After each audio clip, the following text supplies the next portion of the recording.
बाबूजी, रोटी बना दी है, खा लीजिएगा, मैं खेत पर जा रही हूँ। तभी खटिये पर से बूढ़ा रामा खांसते हुए बोला, अरे बहू, ये ले, मेरी शॉल लेती जा, बाहर बड़ी ठंड पड़ रही है। नहीं बाबूजी, इसकी जरूरत आपको ज्यादा है, क्योंकि घर में ओढ़ने को एक भी कंबल नहीं। माँ, आज हम तीनों भी आपके साथ चलेंगे खेत पर बच्चों, तुम्हारे पास स्वेटर भी नहीं, सर्दी लग जाएगी। माँ, जल्दी तो आपको, गुलिया दीदी और तानी दीदी को भी लगेगी। अगर हम जब एक साथ मिलकर खेत पर काम करेंगे तो ज्यादा पैसे आएंगे और फिर हम कंबल खरीद लेंगे। मेरा राजा बेटा कितना समझदार हो गया है, माँ के दुख को समझने लगा है। सरिता अपने बच्चों के साथ खेत पर आती है, जो कि जंगल के पास पड़ता था। बच्चों, हमें आज के आज खेत जोतकर गाजर की फसल बोनी है। सरिता की चारों बिटिया और राजा भी कड़ी मेहनत से बंजर सब मिलकर खेती करते हैं। दिन बीतते हैं। एक रोज जब सरिता घर आती है तो वो अपने पति को घर में जुआ खेलते देखती है। अरे बिरजू, भूख लगी है। ये ले, दारू 2 घूंट मार ले। अरे खाली दारू, इसके साथ कुछ चखना मिल जाता तो मजा आ जाता। अरे देख बिरजू, तेरी लुगाई आ गई। बिरजू को घर में जुआ खेलते देखकर सरिता बौखला कर बोली, अजी, तुमको शर्म नहीं आती? घर में जुआ खेलते और दारूबाजी करते। तो फिर बोली, अरे जानती नहीं, पति परमेश्वर होता है और पत्नी की जगह पति के पैरों में होती है। चल जल्दी से मेरे लिए अंडा ऑमलेट बना और गरम रोटी भी। तुम्हें अब मुफ्त का खिलाने को राशन नहीं मेरे पास। 6 बच्चे हो गए हैं, जानती भी हो इन सब का पेट कितनी मुश्किल से पाल रही हूँ मैं। तुम्हें तो जिम्मेदारी से मतलब ही नहीं। घर में बूढ़ा बीमार पिता है, तुम तो कमाने गए थे ना, फिर क्या हुआ? आते ही पैसे मांगने लगी। पति ने खाया पिया कि नहीं ये तेरा बाप पूछेगा। नशे में तो बिरजू सरिता से अकड़ते हुए अपनी चमड़े की चप्पल और लड़ाएगी जबान। मैं कमाता नहीं तो क्या इस घर में मेरी इज्जत नहीं होगी? ये ले। बचाओ, ओह बचाओ, माँ को मत मारो पिताजी। तभी लड़खड़ाते हुए बिछौने से उठकर बूढ़ा रामा कहता है, अरे निकम्मे, छोड़ दे बहू को, निकल जा इस घर से तू, और फिर कभी शक्ल मत दिखाना। अरे ये मेरा घर है, मैंने बनाया है इसे। बिरजू चला जाता है। तभी रामा रोते हुए बोलता है, अरे जाने कैसे उड़ाऊं बेटे को जन्म दे दिया है मैंने। मेरे हाथों भारी गलती हो गई जो इसे तेरी शादी कराई। बहू माफ कर दे मुझे। पर उस 5 बेटियों की गरीब माँ का दुख इतना ही नहीं था कि एकदम से जोरदार तूफान उठा और झोपड़ी की छत हवा के झोंके से उखड़ कर गिर गई। हे भगवान, इतना भयंकर तूफान! तानी, गुड़िया, अंजू, तुम तीनों सोनी, राजा और मुनिया को लेके बाहर निकलो, मैं दादाजी को लेकर आती हूँ। उठिए बाबूजी। नहीं बहू, तू जा, मेरा समय आ गया है। तुझे उन 5 बच्चियों की सौगंध, तेरे बाद उन्हें देखने वाला कोई नहीं। जा बहू, जा। सरिता के बाहर निकलते ही पूरी झोपड़ी गिर जाती है। सरिता छाती पीट पीट कर रोने लगती है। बाबूजी। अरे कैसा निर्दयी है रे तू ऊपर वाले। क्या मिला आखिर, क्या मिला तुझे मेरा घर उजाड़ कर? तू खुद तो अपने घर में सो रहा है और मेरी 5 बेटियों को बेघर कर दिया। जवाब दे, तू बोलता क्यों नहीं? सरिता को टूट कर रोता देखकर उसकी 5 बेटी भी बिलख बिलख कर रोती है। चुप हो जाओ माँ, रो मत। माँ, मुझे जल्दी ठंड लगती है। हे भगवान, इतनी बर्फ गिर रही है, मुझे इस ठंड से अपने बच्चों को बचाना होगा। सरिता सबका दरवाजा खटखटाती है, मगर कोई भी मुसीबत में उसकी मदद नहीं करता। हार कर वो अपने जंगल वाले गाजर के खेत में आ जाती है और सब रात भर ठंड से कांपते ठिठुरते हुए बीतती है। माँ, बहुत भूख लगी है। हाँ माँ, मुझे भी भूख लगी है। तभी सरिता की सबसे बड़ी बेटी तानी खेत में देखती है जहाँ लाल लाल गाजर उगे थे। देखो माँ, हमारे खेत में तो गाजर तैयार हो गए हैं। फिर तानी अपने सभी भाई बहनों को गाजर तोड़ कर देती है।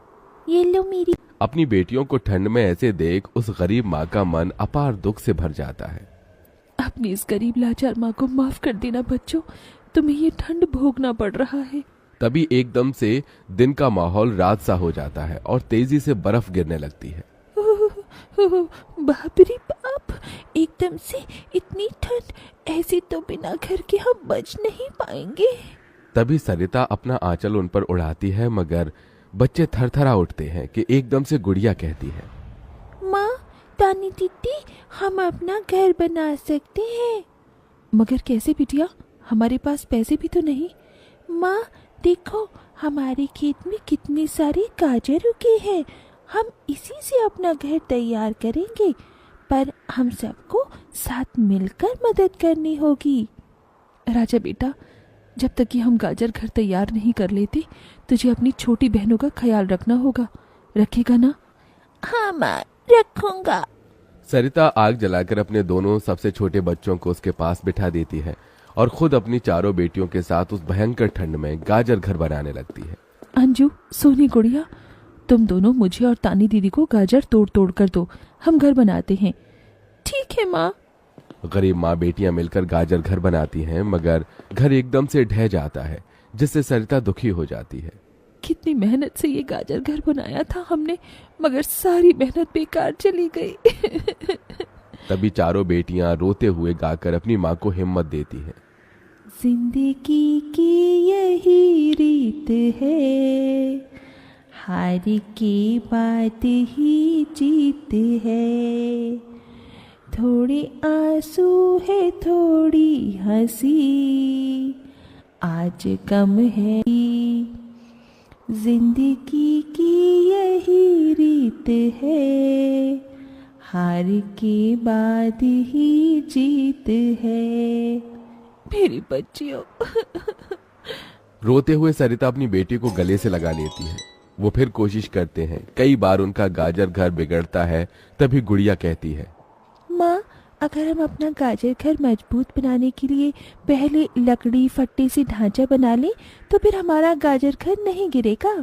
सब ऐसा ही करते हैं, जिससे उस बार उनका गाजर का घर मजबूत बन जाता है। सरिता अपनी पांचों बेटियों और बेटे के साथ घर के अंदर आती है। तब जाकर उनके शरीर को गर्माहट महसूस होती है।